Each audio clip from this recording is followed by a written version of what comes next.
Chapter 4. What sets one southern town apart from another, or from a northern town or hamlet or city high-rise? The answer must be the experience shared between the unknowing majority, it, and the knowing minority, you. All of childhood's unanswered questions must finally be passed back to the town and answered there. Heroes and boogeymen, values and dislikes are first encountered and labeled in the early environment. In later years, they change faces, places, and maybe races, tactics, intensities, and goals. But beneath these penetrable masks, they wear forever the stocking-capped faces of childhood. Mr. McElroy, who lived in the big rambling house next to the store, was very tall and broad, and although the years had eaten away the flesh from his shoulders, they had not, at the time of my knowing him, gotten to his high stomach or his hands or feet. He was the only Negro I knew, except for the school principal and the visiting teachers who wore matching pants and jackets. When I learned that men's clothes were sold like that and called suits, I remember thinking that somebody had been very bright, for it made men look less manly, less threatening, and a little more like women. Mr. McElroy never laughed and seldom smiled, and to his credit was the fact that he liked to talk to Uncle Willie. He never went to church, which Bailey and I thought also proved he was a very courageous person. How great it would be to grow up like that, to be able to stare religion down, especially living next door to a woman like Mama. I watched him with the excitement of expecting him to do anything at any time. I never tired of this or became disappointed or disenchanted with him, although from the perch of age I see him now as a very simple and uninteresting man who sold patent medicine and tonics to the less sophisticated people in towns, villages, surrounding the metropolis of stamps. There seemed to be an understanding between Mr. McElroy and grandmother. This was obvious to us because he never chased us off his land. In summer's late sunshine, I often sat under the chinaberry tree in his yard, surrounded by the bitter aroma of its fruits and lulled by the drone of flies that fed on the berries. He sat in a slotted swing on his porch, rocking in his brown three-piece, his wide Panama nodding in time with the whir of insects. One greeting a day was all that could be expected from Mr. McElroy. After his "Good morning, child," or "Good afternoon, child," he never said a word, even if I met him again on the road in front of his house, or down by the well, or ran into him behind the house escaping in a game of hide-and-seek. He remained a mystery in my childhood, a man who owned this land, or his land, and the big many-windowed house, with a porch that clung to its sides all around the house. An independent black man, a near anachronism in stamps. Bailey was the greatest person in my world, and the fact that he was my brother, my only brother, and I had no sisters to share him with, was such a good fortune that it made me want to live a Christian life just to show God that I was grateful. Where I was big, elbowy, and grating, he was small, graceful, and smooth. When I was described by our playmates as being shit color, he was lauded for his velvet black skin. His hair fell down in black curls, and my head was covered with black steel wool. And yet he loved me. When our elders said unkind things about my features, my family was handsome to a point of pain for me. Bailey would wink at me from across the room, and I knew that it was a matter of time before he would take revenge. He would allow the old ladies to finish wondering how on earth I came about. Then he would ask in a voice like cooling bacon grease, "Oh, Mrs. Coleman, how is your son? I saw him the other day, and he looked sick enough to die." Aghast, the ladies would ask, "Die? From what? He ain't sick." And in a voice oilier than the one before, he'd answer with a straight face, "From the uglies." I would hold my laugh, bite my tongue, grit my teeth, and very seriously erase even the touch of a smile from my face. Later, behind the house, by the black walnut tree, we'd laugh and howl. Bailey could count on very few punishments for his consistently outrageous behavior, for he was the pride of the Henderson Johnson family. His movements, as he was later to describe those of an acquaintance, were activated with oiled precision. He was also able to find more hours in the day than I thought existed. He finished chores, homework, read more books than I, and played the group games on the side of the hill with the best of them. He could even pray out loud in church, and was apt at stealing pickles from the barrel that sat under the fruit counter in Uncle Willie's nose. Once when the store was full of lunchtime customers, he dipped the strainer, which we also used to sift weevils from meal and flour, into the barrel and fished out fished for 2 fat pickles. He caught them and hooked them in the strainer onto the side of the barrel where they dripped until he was ready for them. When the last school bell rang, he picked the nearly dry pickles out of the strainer, jammed them into his pockets, and threw the strainer behind the oranges. We ran out of the store. It was summer and his pants were short, so the pickle juice made clean streams down his ashy legs, and he jumped with his pockets full of loot and his eyes laughing. How about that? He smelled like a vinegar barrel or a sour angel. After our early chores were done, while Uncle Willie or Mama minded the store, we were free to play the children's games as long as we stayed within yelling distance. Playing hide and seek, his voice was easily identified, singing, "Last night, night before, 24 robbers at my door. Who all is hid? Asked me to let them in. Hit him in the head with a rolling pin. Who all is hid?" In Follow the Leader, naturally, he was the one who created the most daring and interesting things to do. And when he was on the tail of the Pop the Whip, he would twirl off the end like a top, spinning, falling, laughing, finally stopping just before my heart beat its last. And then he was back in the game, still laughing. Of all the needs, there are none imaginary a lonely child has. The one that must be satisfied, if there is going to be hope and a hope of wholeness, is the unshaking need for an unshakable God. My pretty black brother was my kingdom come. In stamps, the custom was to can everything that could possibly be preserved. During the killing season, after the first frost, all neighbors helped each other to slaughter hogs and even the quiet, big-eyed cows if they had stopped giving milk. The missionary ladies of the Christian Methodist Episcopal Church helped Mama prepare the pork for sausage. They squeezed their fat arms elbow deep in the ground meat, mixed it with the gray nose-opening sage, pepper, and salt, and made tasty little samples for all obedient children who brought wood for the slick black stove. The men chopped off the larger pieces of meat and laid them in the smokehouse to begin the curing process. They opened the knuckle of the hams with their deadly-looking knives, took out certain round, harmless bone, it could make the meat go bad, and rubbed salt, coarse brown salt that looked like fine gravel, into the flesh, and the blood popped to the surface. Throughout the year until the next frost, we took our meals from the smokehouse, the little garden that lay cousin close to the store, and from the shelves of canned foods. There were choices on the shelves that could set a hungry child's mouth to watering. Green beans, snapped always the right length, collards, cabbage, juicy red tomatoes, preserves that came into their own on steaming buttered biscuits, and sausage, beets, berries, and every fruit grown in Arkansas. But at least twice yearly, Mama would feel that as children, we should have fresh meat included in our diets. We were then given money, pennies, nickels, and dimes entrusted to Bailey, and sent to town to buy liver. Since the whites had refrigerators, their butchers brought the meat from commercial slaughterhouses in Texarkana and sold it to the wealthy even in the peaks of summer. Crossing the black area of stamps, which in a childhood's narrow measure seemed a whole word, we were obliged by custom to stop and speak to every person we met, and Bailey felt constrained to spend a few minutes playing with each friend. There was a joy in going to town with money in our pockets. Bailey's pockets were as good as my own, and time on our hands. But the pleasure fled when we reached the white part of town. After we left Mr. Willie Williams' Dewdrop Inn, the last stop before White Folksville, we had to cross the pond and adventure the railroad tracks. We were explorers walking without weapons into man-eating animals' territory. In stamps, the segregation was so complete that most black children didn't really absolutely know what whites looked like. Other than that, they were different, to be dreaded, and in that dread was included the hostility of the powerless against the powerful, the poor against the rich, the worker against the worked for, and the ragged against the well-dressed.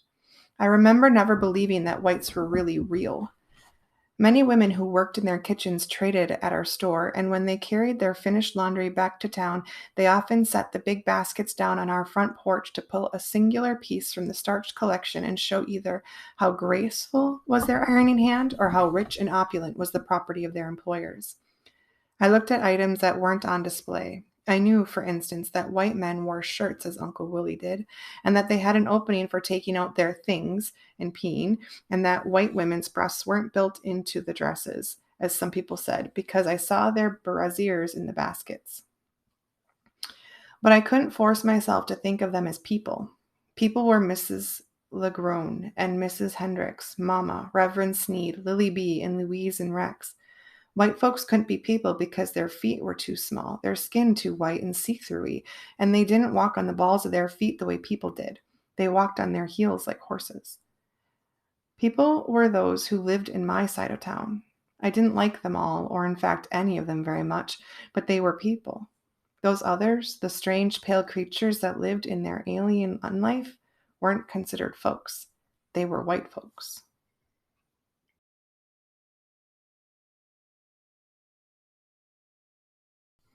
Chapter 5. Thou shalt not be dirty, and thou shalt not be impudent were the two commandments of Grandmother Henderson upon which hung our total salvation. Each night in the bitterest winter, we were forced to wash faces, arms, necks, legs, and feet before going to bed. She used to add with a smirk that unprofane people can't control when venturing into profanity, and wash as far as possible, then wash possible. We would go to the well and wash in the ice-cold, clear water, grease our legs with the equally cold, stiff Vaseline, then tiptoe into the house. We wiped the dust from our toes and settled down for schoolwork, cornbread, clabbered milk, prayers, and bed, always in that order. Mama was famous for pulling the quilts off after we had fallen asleep to examine our feet. If they weren't clean enough for her, she took this to the switch. She kept one behind the bedroom door for emergencies and woke up the offender with a few aptly placed burning reminders. The area around the well at night was dark and slick, and boys told us about how snakes love water, so that anyone who had to draw water at night and then stand there alone and wash knew that moccasins and rattlers, puff adders, and boa constrictors were winding their way to the well and would arrive just as the person washing got soap in her eyes. But Mama convinced us that not only was cleanliness next to godliness, dirtiness was the inventor of misery. The impudent child was detested by God and a shame to its parents and could bring destruction to its house and line. All adults had to be addressed as Mr., Mrs., Miss, Auntie, Cousin, Uncle, Bubba, Sister, Brother, and 1,000 other appellations indicating familial relationships and the lowliness of the addresser. Everyone I knew respected these customary laws except for the Po White Trash children. Some families of Po White Trash lived on Mama's farm land behind the school. Sometimes a gaggle of them came to the store, filling the whole room, chasing out the air, and even changing the well-known scents. The children crawled over the shelves and onto the potato and onion bins, twanging all the time in their sharp voices like cigar box guitars. They took liberties in my store that I would never dare. Since Mama told us the less you say to white folks, or even Po White Trash, the better, Bailey and I would stand solemn quiet in the displaced air. But if one of the playful apparitions got close to us, I pinched it, partly out of angry frustration and partly because I didn't believe in its fleshy reality. They called my uncle by his first name and ordered him around the store. He, to my crying shame, obeyed them in his limping, dip fashion. My grandmother, too, followed their orders, except that she didn't seem to be servile because she anticipated their needs. Here's sugar, Miss Potter, and here's baking powder. You didn't buy soda last month. You'll probably be needing some. Mama always directed her statements to the adults, but sometimes, oh, painful sometimes, the grimy, snotty-nosed girls would answer her. Nah, Annie, to Mama, who owned the land they lived on, who forgot more than they would ever learn. If there was any justice in the world, God should strike them dumb at once. Just give us some extra soda crackers and some more mackerel. At least I never looked in her face, so I never caught them doing so. Nobody with a smidgen of training, not even the worst roustabout, would look right in a grown person's face. It meant the person was trying to take the words out before they were formed. The dirty little children didn't do that, but they threw their orders around the store like lashes from a cat o' nine tails. When I was around 10 years old, these scruffy children caused me the most painful and confusing experience I had ever had with my grandmother. One summer morning, after I had swept the dirt yard of leaves, spearmint gum wrappers, and Vienna sausage labels, I raked the yellow-red dirt and made a half moon carefully, so that the design stood out clearly and mask-like. I put the rake behind the store and came through the back of the house to find Grandmother on the front porch in her big, wide, white apron. The apron was so stiff by virtue of the starch that it could have stood alone. Mama was admiring the yard, so I joined her. It truly looked like a flat red head that had been raked with a big tooth comb. Mama didn't say anything, but I knew she liked it. She looked over toward the school principal's house and to the right at Mr. McElroy's. She was hoping one of these community pillars would see the design before the day's business wiped it out. Then she looked upward to the school. My head had swung with hers, so at just about the same time we saw a troop of the po' white trash kids marching over the hill and down by the side of the school. I looked to Mama for directions. She did an excellent job of sagging from her waist down, but from the waist up she seemed to be pulling for the top of the oak tree across the road. Then she began to moan a hymn. Maybe not to moan, but the tune was so slow that the meter so strange that she could have been moaning. She didn't look at me again. When the children reached halfway down the hill, halfway to the store, she said without turning, "Sister, go on inside." I wanted to beg her, "Mama, don't wait for them. Come on inside with me. If they come in the store, you go to the bedroom and let me wait on them. They only frighten me if you are around. Alone, I know how to handle them." But of course I couldn't say anything, so I went in and stood behind the screen door. Before the girls got to the porch, I heard their laughter crackling and popping like pine logs in a cooking stove. I suppose my lifelong paranoia was born in those cold molasses slow minutes. They came finally to stand on the ground in front of Mama. At first they pretended seriousness. Then one of them wrapped her right arm in the crook of her left, pushed out her mouth, and started to hum. I realized that she was aping at my grandmother. Another said, "Nah, Helen, you ain't standing like her. This here's it." Then she lifted her chest, folded her arms, and mocked that strange carriage that was Annie Henderson. Another laughed. "Nah, you can't do it. Your mouth ain't pooched out enough. It's like this." I thought about the rifle behind the door, but I knew I'd never be able to hold it straight, and the 410, our sawed-off shotgun, which stayed loaded and was fired every New Year's night, was locked in the trunk, and Uncle Willie had the key on his chain. Through the fly-specked screen door, I could see that the arms of Mama's apron jiggled from the vibrations of her humming, but her knees seemed to have locked as if they would never bend again. She sang on. No louder than before, but no softer either. No slower or faster. The dirt of the girls' cotton dresses continued on their legs, feet, arms, and faces to make them all of a piece. Their greasy, uncolored hair hung down uncombed with a grim finality. I knelt to see them better, to remember them for all time. The tears that had slipped down my dress left unsurprising dark spots and made the front yard blurry and even more unreal. The world had taken a deep breath and was having doubts about continuing to revolve. The girls had tired of mocking Mama and turned to other means of agitation. One crossed her eyes, stuck her thumbs in both sides of her mouth, and said, "Look here, Annie." Grandmother hummed on, and the apron strings trembled. I wanted to throw a handful of black pepper in their faces, to throw lye on them, to scream that they were dirty, scummy peckerwoods, but I knew that I was as clearly imprisoned behind the scene as the actors outside were confined to their roles. One of the smaller girls did a kind of puppet dance while her fellow clowns laughed at her, but the tall one, who was almost a woman, said something very quietly, which I couldn't hear. They all moved backwards from the porch, still watching Mama. For an awful second, I thought they were going to throw a rock at Mama, who seemed, except for the apron strings, to have turned into stone herself. But the big girl turned her back, bent down, and put her hands flat on the ground. She didn't pick up anything. She simply shifted her weight and did a handstand. Her dirty bare feet and long legs went straight for the sky. Her dress fell down around her shoulders, and she had on no drawers. The slick pubic hair made a brown triangle where her legs came together. She hung in the vacuum of that lifeless morning for only a few seconds, then wavered and tumbled. The other girls clapped her on the back and slapped their hands. Mama changed her song to bread of heaven, feed me till I want no more." I found that I was praying too. How long could Mama hold out? What new indignity would they think of to subject her to? Would I be able to stay out of it? What would Mama really like me to do? Then they were moving out of the yard on their way to town. They bobbed their heads and shook their slack behinds and turned, one at a time. "Bye, Annie. Bye, Annie. Bye, Annie." Mama never turned her head or unfolded her arms, but she stopped singing and said, "Bye, Miss Helen. Bye, Miss Ruth. Bye, Miss Eloise." I burst. A firecracker July the 4th burst. How could Mama call them Ms.?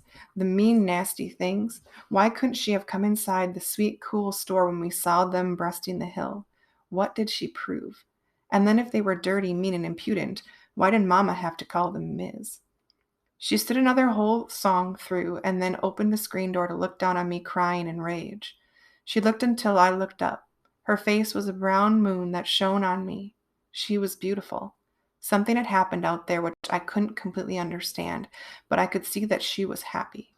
Then she bent down and touched me as mothers of the church lay hands on the sick and afflicted, and I quieted. Go wash your face, sister. And she went behind the candy counter and hummed, Glory, glory, hallelujah, when I lay my burden down. I threw the well water on my face and used the weekday handkerchief to blow my nose. Whatever the contest had been out front, I knew Mama had won. I took the rake back to the front yard. The smudged footprints were easy to erase. I worked for a long time on my new design and laid the rake behind the washpot. When I came back in the store, I took Mama's hand and we both walked outside to look at the pattern. It was a large heart with lots of hearts growing smaller inside, and piercing from the outside rim to the smallest heart was an arrow. Mama said, Sister, that's right, pretty. Then she turned back to the store and resumed, Glory, glory, hallelujah, when I lay my burden down.